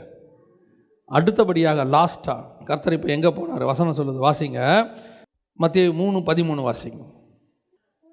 அப்பொழுது யோவானால் ஞானஸ்நானம் பெறுவதற்கு இயேசு கலிலேயாவை விட்டு யோர்தானுக்கு அருகே அவனிடத்தில் வந்தார். அடுத்தபடியாக இயேசு எங்கே வந்திருக்கிறாரு? யோர்தானுக்கு வந்தார். நாசரேத்திலேருந்து இயேசு எங்கே வந்திருக்கிறாரு? யோர்தானுக்கு வந்திருக்கிறார். இப்போ யோர்தான் எப்படிப்பட்ட இடம்? நம்ம எல்லாருக்கும் தெரியும். யோர்தான் என்ன இடம்? போராட்டத்தை நிறைந்த இடம், ஓடுகிற தண்ணி, உபத்திரவம் எல்லாம் வருது. அந்த யோர்தானில் தான் என்னத்தை கழுவணும்? ஞானஸ்நானம் எடுக்கணும், பழைய பாவம் ஒழிஞ்சு போகணும். இப்போ இஸ்ரவேல் ஜனங்க எகிப்திலேருந்து விடுதலையாகி முதல்ல எங்கே தான் நுழையிறாங்க? எங்கே தான் நுழையிறாங்க? யோர்தானுக்குள்ளே தான் நுழையிறாங்க. அதுதான் செப்பரேஷன். பரிசுத்த ஸ்தலத்துக்கும் பாவத்தின் தேசத்தை எல்லாத்தையும் விட்டு இப்போ எங்கே நுழையணும்? இப்போ தேசத்துக்குள்ளே நுழையணும்னா யோர்தான் ரொம்ப முக்கியமான இடம். சில உபத்திரவம் இருக்கும், வேதனை இருக்கும். இப்போ இருக்கிறதெல்லாம் பாவம். ஃபஸ்ட்டு இருந்தது அடிமைத்தனம், இப்போ வர்றது உபத்திரவம். இப்போ வர்றது தண்ணி அடிச்சுட்டு போகும், மேலிருந்து கீழாக ஓடும். ஆண்டவர் சொல்கிறார், யோர்தானுக்குள்ளே இறங்கு. இஸ்ரவேல் ஜனங்களை சொல்கிறார், செங்கடலை பிளந்து கூட்டு வந்தேன்ல, இப்படி எங்கே இறங்கு? யோர்தானுக்குள்ளே இறங்கு, உபத்திரவத்தின் பாதைக்குள்ளே இறங்கு, உள்ளே வாங்க, கொஞ்சம் வாங்க. இன்றைக்கி கடைசி காலத்தில் நம்மளை என்ன சொல்லிட்டாங்க? யோர்தானே கிடையாது, யோர்தான் கிடையாது. யோர்தான் உண்டு, ஆனால் யோர்தான் உன்னை சேதப்படுத்தாது. அதுதான் முக்கியம். யோர்தான் கிடையாதுன்னே கிடையாது, யோர்தான் உண்டு. ஆனால் யோர்தான் என்ன செய்யாது? உபத்திரம் உன்னை சேதப்படுத்தாது. நீ காலை வச்சா யோர்தான் நிற்கும், யோர்தான் நிற்கும், அவ்வளோதான். ஆனால் யோர்தான் இல்லாமல் போகாது. நீ போகிறதுக்கு முன்னாடி யோர்தானை ஒரு தடவை பார்க்க வேண்டி வரும், ஒரு தடவை காலை யோர்தானில் வைக்க வேண்டி வரும். சிலர்லாம் இந்த உபத்திரவத்தை தாங்க முடியல, இந்த உபத்திரவம் இல்லை அப்படின்னு இந்த ப்ராஸ்பரிட்டியை போதிக்கிற சபையிலேருந்து ஒருத்தர் கால் பண்ணார். அவர் சொன்னார், எனக்கு மிகுந்த பிரச்சனை, ப்ராப்ளம் எல்லாம் இருக்குது, எனக்கு என்ன ஜெபம் பண்ணணும் அப்படின்னு. அவர் கேட்டு நீங்கள் எந்த சர்ச்சுக்கு போகிறீங்க? நான் எப்பவும் கேட்பேன், எந்த சர்ச்சுக்கு போகிறீங்க? அப்போ அவர் சொல்கிறாரு, இந்த மாதிரி உபதேசத்தை போதிக்கிற ஒரு சர்ச்சில் தான் இருக்கிறேன் நானும் அப்படின்னு. ஆனால் எனக்கு பிரச்சனை நிறையா வரும். நீங்கள் அந்த சபையில் இருக்கிறதுனால வராமல் இருக்காது அப்படி அர்த்தம் இல்லை. அவங்க போதிக்கிறது வேணால் உங்களுக்கு வெறும் மேக்ஸையே போதிச்சிருவாங்க, சயின்ஸு ஹிஸ்ட்ரிலாம் விட்டுருவாங்க. சில ஸ்கூலில் போய் பார்த்தீங்கன்னு சொன்னால் அப்படியே மேக்ஸ் ஃபிசிக்ஸ் கெமிஸ்ட்ரியில் பயங்கரமாக கான்சன்ட்ரேட் பண்ணி ஸ்பெஷல் கிளாஸ்லாம் வைப்பான். தமிழ் சொல்லிக் கொடுக்க மாட்டான். தமிழுக்கு ஸ்பெஷல் கிளாஸே இருக்காது. கேட்டால் சொல்லுவான் இது மெயின் சப்ஜெக்டு. அப்போ அது என்ன சப்ஜெக்டு? அதில் ஃபெயில் என்ன விட்டுருவாங்களா? இது ஏன் மெயின் சப்ஜெக்ட்? இதுதான் உங்களுக்கு கட் ஆஃப் மார்க் பார்ப்பாங்க, ஃப்யூச்சர் பார்ப்பாங்க, அதெல்லாம் பார்ப்பாங்க. அப்போ இது தேவை இல்லையா? இதுவும் தேவை, இதுவும் பார்ட். 6 சப்ஜெக்டில் இதுவும் ஒரு சப்ஜெக்ட். இதுலையும் நீ என்ன ஆகணும்? பாஸ் ஆகணும். இப்போ நல்லா பாருங்கள், மேக்ஸு சென்டம் வாங்குவான், பார்த்துருக்கீங்களா? சயின்ஸு ஃபார்முலா பின்னி எடுப்பான், ஹிஸ்ட்ரி எல்லாம் படிப்பான். ஆனால் தமிழில் 2 சுழினாக்கு 3 சுழினாவா 2 சுழினாவான்னு தெரியாது அவனுக்கு. அந்த மாதிரி தான் உபத்திரவம் இல்லைன்ட்டான். சின்ன பிரச்சனை வந்தால் கூட அவங்களால என்ன செய்ய முடியல, தாங்க முடியல. இன்றைக்கி நிறைய சபைகளில் உனக்கு உபத்திரவம் இல்லை, போராட்டம் இல்லை, பிரச்சனை இல்லை, கவலை இல்லை, அப்படி வந்தால் நீ ஒரு பாவி, அதனால தான் வருது, இல்லைனா உனக்கு வராதுன்னு சொல்லி இன்றைக்கி யோர்தானே கிடையாது இவன் லைஃப்பில் யோர்தானை கிராஸ் பண்ண முடியல. சின்ன விஷயம். எதுக்கு சொல்கிறேன் தெரியுமா? உன் வாழ்க்கையில் எல்லாமும் உண்டு. நீ ஆண்டவர் உன்னை ஆயத்தப்படுத்துகிறார். ராஜாவாக மாறணுன்னா நீ முதல்ல வனாந்தரத்தில் ஓட வேண்டியது அவசியமாக இருக்குது. ஏன் அபிஷேகம் பண்ண உடனே தாவீதை கொண்டு போய் ராஜாவாக உட்கார வைக்கல கர்த்தர்? சாமுவேல் அபிஷேகம் பண்ணிட்டார் தானே. பண்ண உடனே என்ன செஞ்சுருக்கணும்? அபிஷேகம் பண்ண உடனே வா சாமுவேல், வா தாவீது, நான் சவுல்கிட்ட சொல்கிறேன், சவுல் கீழே இறங்கு, உன்னை அபிஷேகம் பண்ண நானே சொல்கிறேன், தாவீது தான் ராஜா, மேலே உட்காரு சொல்லாமா இல்லையா? சவுல் சொல்கிறான் வேணாம், இப்போ சொன்னால் என்னையே கொண்டுடுவான் அவன், நீ ஏன் இங்கே வந்தேன்னு கேட்பான். அதனால் நான் ஏன் வந்தேன்னு சொல்லலை, நீயும் சொல்லாத. ஒரு நாள் வரும் கர்த்தரே உன்னை உட்கார வைப்பார். அது வரைக்கும் நான் என்ன பண்ணுறது? உன்னை துரத்துவாங்க, ஓடு. என்னங்க ராஜாவாக மாறுவேன்? நீ ஓடுப்பா. ராஜாவாகணும்னா ஓடிட்டு தான் இருக்கணும். இயேசுவே ராஜாவாகிறதுக்கு முன்னாடி ஓடிக்கிட்டு தான் இருந்தார். எகிப்துக்கு ஓடி, நாசரேத்துக்கு ஓடி, கடைசியில் எங்கே வந்திருக்கிறாரு? யோர்தானுக்கு வந்திருக்கிறாரு. அங்கே வந்து கரை ஏறின உடனே வசனம் சொல்லுது, தேவ ஆவியானவர் இறங்கினார். அதே மாதிரி தான் இஸ்ரவேல் ஜனங்கள் கரை ஏறின உடனே ஒரு உடன்படிக்கை அவர்களுக்கு வந்தது. 2வது உடன்படிக்கை பண்ண சொல்கிறான் யோசுவா 5ஆம் அதிகாரத்தில். 2வது உடன்படிக்கை பண்ணுங்க. ஏன்? நீ யோர்தான்லேருந்து கரை ஏறினா ஒரு புது உடன்படிக்கை கர்த்தர் உன்னோடு கூட பண்ணுவார். இயேசு யோர்தான்லேருந்து கரை ஏறின உடனே என்ன நடக்குது? உடன்படிக்கை பண்ணப்பட்டது. அந்த தேவன் தான் உன்னை என்னையும் அதே பாதையில் நடத்துகிறார். உன்னுடைய உபத்திரவம் உன்னை கொல்லுவதற்கு அல்ல. யோர்தான் உன்னை அடிச்சுக்கிட்டு போகவே போகாது. நீ கால் வச்ச உடனே யோர்தான் நிற்கும். அது உன்னை அடிச்சிட்டு போகாது. கால் வைக்கிற வரைக்கும் நீ தான் தண்ணியில் காலை வைக்கணும். காலை வைக்க மாட்டேன், எனக்கு யோர்தான் வராது கிடையாதுன்னா காலை கடைசி வரைக்கும் வைக்கவே முடியாது. ஆனால் யோர்தான் போயிட்டே தான் இருக்கும். யோர்தானில் நீ காலை வச்சா தான் அது நிற்கும். சில பிரச்சனைகள் நடுவில் நீ கடந்து போகும்போது உன் பிரச்சனைகள் சால்வ் ஆகும். ஆண்டவர் உன்னை ராஜாவாக மாற்றப் போகிறார். அல்லேலூயா. நீ யோர்தானில் கரையேறின உடனே கர்த்தர் உன்னோடு கூட உடன்படிக்கை பண்ணுவார். அல்லேலூயா. அங்கேருந்து கர்த்தர் கடைசியாக எங்கே கொண்டு போனார்? நான் சொல்லிட்டு முடிக்கிறேன். அங்கேருந்து கர்த்தர் கடைசியாக எங்கே கொண்டு போனார்?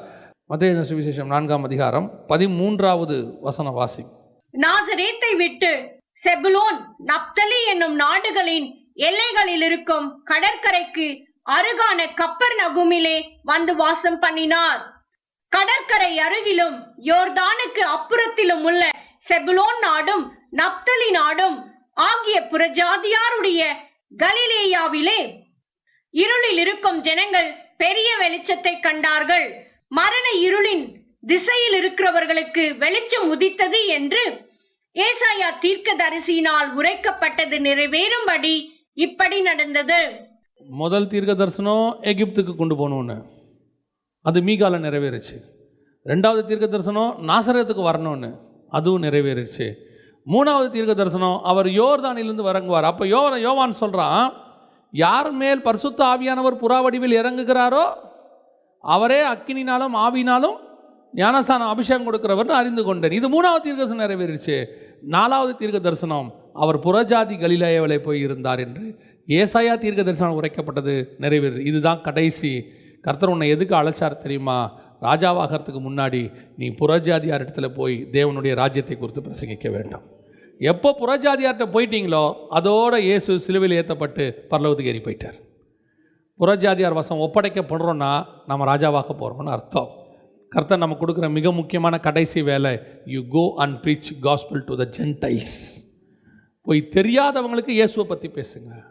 இப்போ எதுக்கு ஆண்டவர் உங்களை இவ்வளோ தூரம் கொண்டாந்தாரு? ராஜாவாகிறதுனா என்ன? இயேசு கிறிஸ்து ராஜாவாக தேசத்தை ஆளுகிற பிரபு உன்னிடத்துல புறப்படுவார்னா என்ன? நேராக போய் சிங்காசனத்தில் உட்கார்றதா? இல்லை, அவருக்காக முதல்ல சாகிறது. அவரோடு கூட பாடு சகித்தோமானால் அவரோடு கூட ஆளுகையும் செய்வோம், அவரோடு கூட மரித்தோமானால் அவரோடு கூட உயிரோடும் எழுந்திருப்போம். அல்லேலூயா. இப்போ அடுத்து மிக முக்கியமானது, புறஜாதியார் கலிலேயாவுக்கு நீங்கள் போகணும். கர்த்தர் உங்களுக்கு நியமித்த சுவிசேஷம் சொல்ல வேண்டிய இடம். இன்றைக்கி சபையோடைய பிரச்சனை என்னென்னா, இதெல்லாம் கிராஸ் பண்ணுது. இந்த ஒரு இடத்துல மட்டும் சபை என்னவா இருக்குது? நிறைய சபைகள் இங்கே தான் வீக். இதில் நல்ல உபதேசம் இருக்குது, நல்லா சொல்லி கொடுக்குறாங்க, சத்தியம் கொடுக்குறாங்க, எல்லாருக்கு அனுப்புறது இல்லை. You must go. நீங்கள் இங்கே சபைக்குள்ளே வந்திருக்கிறீங்களே, நீங்கள் யாரும் எங்களுக்கு பட்டா எழுதி கொடுக்கப்பட்டவங்க கிடையாது. You are not the asset. நீங்கள் எங்களுக்கு சொத்து கிடையாது. நீங்கள் எங்களிடத்தில் உருவாக்கப்படுவதற்கு கொடுக்கப்பட்டவர்கள். இங்கே வந்து ரெடி ஆகி உங்களுக்கு ஒரு புறஜாதியார் கலிலேயா இருக்கும், அங்கே போகணும். அப்படி போக போக தான் அடுத்த பேட்ச் உருவாகிட்டே இருக்கும். நீங்கள் போய் அநேகரை நீதிக்கு உட்படுத்தணும். நீங்கள் இங்கே யாருமே தலைமுறையாக வாசப்படியில் வச்சு காதில் ஆணி அடித்து அடிமையாக கொடுக்கப்பட்டவங்க இல்லை. உங்களுக்கும் ஒரு பெருமை வரக்கூடாது. என்ன பெருமை வரக்கூடாது? இந்த சபையில் நான் 35 ஆண்டு காலமாக இருக்கிறேன். சபை தொடங்கின காலத்திலேருந்து நான் தான் ஃபஸ்ட் ஆத்மா. அப்படின்னா நீ ஒஸ்ட் ஆத்மான்னு அர்த்தம். ஏன்னா வந்ததுலேருந்து நீ என்ன பண்ணல? ஒரு வேலையும் பார்க்காம இங்கேயே உட்காந்துருக்கீங்கன்னு அர்த்தம். நீங்கள் வாங்க போங்க, எங்களை பாருங்கள், சந்தோஷம், அதெல்லாம் இல்லைன்னு சொல்லலை. உங்களுக்குன்னு ஒரு புறஜாதி கலிலேயா இருக்கும், அங்கே போய் பிரசங்கம் பண்ணணும். அதுக்கு தான் சர்ச்சுக்குள்ளேயே வந்தீங்க, வேறு எதுக்காகவுமே வரல. நீங்கள் வந்தது அத்தனையுமே உருவாகி போகணும். அதாவது பூமியில் இருக்கிற எல்லாமே ஒரு இடத்துலேருந்து இன்னொரு இடத்துக்கு ட்ரான்ஸ்ஃபர் ஆகும், ஏதாவது ஒரு விதத்தில் ஆகும், ஏதோ ஒரு அடுத்த ஸ்டேஜுக்கு போகும். இந்த அடுத்த ஸ்டேஜுக்கே போகாத ஒரு ஆள் யாருன்னா விசுவாசி தான். ரொம்ப வருஷம் அப்படி இருக்கக்கூடாது. இயேசு கிறிஸ்து கரை ஏறின உடனே சாத்தானால் சோதிக்கப்பட்டு நேரடியாக பிரசங்கம் பண்ண போயிட்டார், கலிலேயாவுக்கு போயிட்டார். பவுல்கிட்ட பாருங்கள், அவன் அபிஷேகம் பெற்ற உடனே, கண் தெரிந்த உடனே புறப்பட்டு இயேசுவை பற்றி சொல்ல போயிட்டான். அதுதான் கர்த்தர் உங்களுக்கு கொடுத்துருக்கிற அபிஷேகம். உடனே சொல்லணும், ஆரம்பிச்சிடணும். அதுக்கப்புறம் என்ன? அந்திரேயா இயேசுவை பார்த்தவொடனே நான் தான் வெளிட்ட போயிட்டான். நியாயப்பிரமாணத்தில் எல்லாத்தையும் சொல்லின வரை நாங்கள் கண்டோம். அவன் கேட்குறான், எப்படியா? வா, நீ வந்து பாரு, வா வா வா. மினிஸ்ட்ரி ஆரம்பிச்சிருச்சு பாருங்க. அவன் கேட்குறான், அது எப்படி நாசரத்தில் நன்மை தோன்றுமோ? வந்து பார், என் பின்னாடி வா. சமாரிய ஸ்திரீ கேட்டா, உடனே போயிட்டா கிராமத்துக்கு. வாங்க, இயேசு கிறிஸ்து ஒரு பிசாசு பிடிச்சவனை விடுதலை ஆக்கினார். நெக்ஸ்ட் ட்ரிப் அங்கே போகிறாரு, டோட்டல் கிராமம் ரட்சிக்கப்பட்டு நிற்கிது. இதுதான் கர்த்தர் உங்களை அழைச்ச அழைப்பு. பைபிளில் அடுத்த ஆத்மாவுக்கு சொல்லாமல் உட்காந்துருக்கிற அத்தனையுமே மலட்டு விசுவாசி. வெறும் உலக பிரகாரமாக குழந்தை பிறக்கிறதுக்கு கர்த்தர் உங்களை அழைக்கலை. ஆவிக்குரிய பிள்ளைகளை பெற்றெடுக்கும்படி. நீ பரலோகத்துக்கு போகும்போது உங்கள் பிள்ளைகள் வரணும், சந்தோஷம். அதை விட நிறைய ஆவிக்குரிய பிள்ளைகள் வரணும். உங்களால் 1 குழந்தை, 2 குழந்தை, 3 குழந்தை, மிஞ்சி போச்சுன்னா 5 குழந்தை. ஆனால் நீங்கள் நினச்சிங்கன்னா 5000 குழந்தைகளை கொண்டு போக முடியும் நீங்கள் சுவிசேஷம் சொல்லி. அதுக்கு தான் கர்த்தர் உங்களை வச்சிருக்கிறார். புறஜாதி கலிலேயாவுக்கு திருப்தி ஆகவே கூடாது. யோர்தான்லேருந்து வந்தோம், புறாவடியில் பரிசுத்தாவியானவர் இறங்கிட்டார். இதோ தேவ தூதர்கள் வந்து எனக்கு பணிவிடை செய்கிறாங்க. சோத்திரம், praise the Lord, hallelujah. Daily காக்கா சாப்பாடு கொண்டு வர, சாப்பிட்டோம், படுத்தோம், தூங்கணும், தண்ணி குடித்தோம், வேலை முடிஞ்சு. ஆண்டவர் வந்தால் போவோம். ஆண்டவர் கேட்பார், எழுந்துடுறா, முதல்ல வேலை எழுந்துரு, மேலே சாப்பிட்டியா, போட்டோம், ஓடு, நட. எங்கே? ரொம்ப தூரம் போக வேண்டியிருக்கு, சும்மா படுத்து தூங்கிட்டு இருக்காத. இல்லை, ஏசபேல் துரத்துது, அதெல்லாம் நான் பார்த்துக்கிறேன், நீ போ. இல்லை, பிரச்சனை எனக்கு இருக்குது, அந்த பிரச்சனையில் நான் பார்த்துக்கிறேன், நீ போ. இல்லைங்க, எனக்கு கொஞ்சம் கடன் தொல்லை இருக்குது, அதெல்லாம் நான் பார்த்துக்கிறேன், நீ போயிட்டேரு. இல்லை, சரீரத்தில் கொஞ்சம் பலவீனம் இருக்குது, நான் சுகமாக்குறேன், நீ போயிட்டேரு. யூ மஸ்ட் கோ. சாக்கு போக்கு சொல்லிட்டு என்ன செய்யக்கூடாது? சூரச்செடிக்கையில் படுத்துக்கூடாது. ஏசுநாதை நினச்சா படுத்துக்கலாம். 40 நாள் இப்போ தான் உபவாசம் இருந்துட்டு வந்திருக்கிறேன், ரொம்ப டயர்டாக இருக்குது, அப்புறம் ஒரு கொஞ்சம் ரெஸ்ட் எடுக்கிறேனே. ஆண்டவர் சொன்னார், இருக்கிறதே 3 வருஷம், அதுலேயும் 40 நாள் ஃபாஸ்டிங்கில் போச்சு, போங்க. பரலோகம் அப்படி தான் இயேசு அனுப்பி விட்ருக்கு, போங்க. இயேசுநாதர் ஒரு நாள் கூட வீண் பண்ணவே இல்லை. உடனடியாக அது முதல் கொண்டு அவர் மனம் திரும்புங்கள், பரலோக ராஜ்யம் சமீபத்தில் இருக்கிறது என்று பிரசங்கிக்க தொடங்கினார். இதுதான் உன்னையும் நீ ராஜாவாக்கிற வழி. இது ஒரு பாட்டு தான். இப்போ கலிலேயாவுக்கு தான் வந்திருக்கிறோம். நம்ம இன்னும் நம்ம எருசலேமுக்கு போனோம். இந்த மாதிரி நிறையா இருக்குது. நம்ம ஜெபிக்க போகிறோம் தேவ சமூகத்தில்.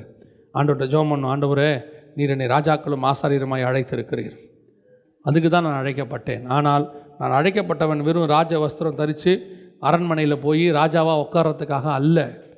நான் அழைக்கப்பட்டது பிரயாணப்படுவதற்காக. நான் பிரயாணப்படணும், போகணும்.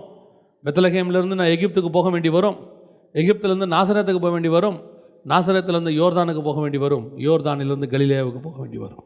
எங்கே போனாலும் கர்த்தருடைய சித்தத்தை நான் நிறைவேற்றுகிறவனாக இருப்பேன். அல்லேலூயா. நம்ம ஜெபம் பண்ண போகிறோம். எல்லா கண்களை மூடுவோம் தேவ சமூகத்தில். உங்களை ஆராய்ந்து பாருங்கள், உங்கள் பிரயாணம் எங்கே போயிட்டுருக்குது? எல்லாருக்கும் ராஜாவாகணும்னு ஆசை இருக்குது, ஒருத்தர் கூட ராஜாவாக வேணான்னு ஆசை இல்லை. எங்களுக்கும் இருக்குது. வசனம் அப்படி தான் சொல்லுது, உங்களை ராஜாக்களும் ஆசாரியருமாய் அழைத்திருக்கிறேன். ஆனால் ராஜ பிரயாணம் அது அல்ல. ராஜாவாகிற பிரயாணம் என்ன ஆகணும்? ராஜா ஆகிட்டா அடுத்து நான் ராஜா, அடுத்து என் பையன் ராஜா, அது அல்ல. நியூ டெஸ்ட்மெண்ட் அது அல்ல, அது ஓல்ட் டெஸ்ட்மெண்ட். நியூ டெஸ்ட்மெண்ட் சொல்லுது, நீ ராஜாவாகணும்னா அவரோடு கூட பாடு சகித்தால் தான் நீ ஆளுகையும் செய்ய முடியும், அவரோடு கூட மரித்தால் தான் நீ உயிரோடு எழுக முடியும். சும்மா ராஜாவாக முடியாது, சும்மா ராஜாவாகவே முடியாது. ஆண்டவருக்கு பிடிக்காத ஒரு காரியம் சோம்பேறித்தனம். ஆவிக்குரிய சோம்பேறிகள் கர்த்தருக்கு ஒரு வேலையும் செய்யாமல், எதுவும் செய்யாமல், அப்படி சும்மா நடந்துக்கிட்டு போய்கிட்டு வந்துக்கிட்டு சிரிச்சுக்கிட்டு ஏதோ கர்த்தர் கொடுக்குற அந்த ஆசீர்வாதத்தை வச்சுக்கிட்டு ஓடிக்கிட்டு, இல்லை எகிப்துக்கு போ, உன்னை கொலை பண்ணுறதுக்கு ஒரு கூட்டமே ரெடியாக இருக்குது, உன்னை ஒழிச்சு கட்டுறதுக்கு ஒரு கூட்டம் ரெடியாக இருக்குது. ஆனால் கர்த்தர் அவர்கள் கையில் உன்னை தரமாட்டார். அவர்கள் கையிலிருந்து கர்த்தர் உன்னை விடுதலை ஆக்குவார். உன்னை தேடினவர்கள் வேணால் செத்து போவாங்க.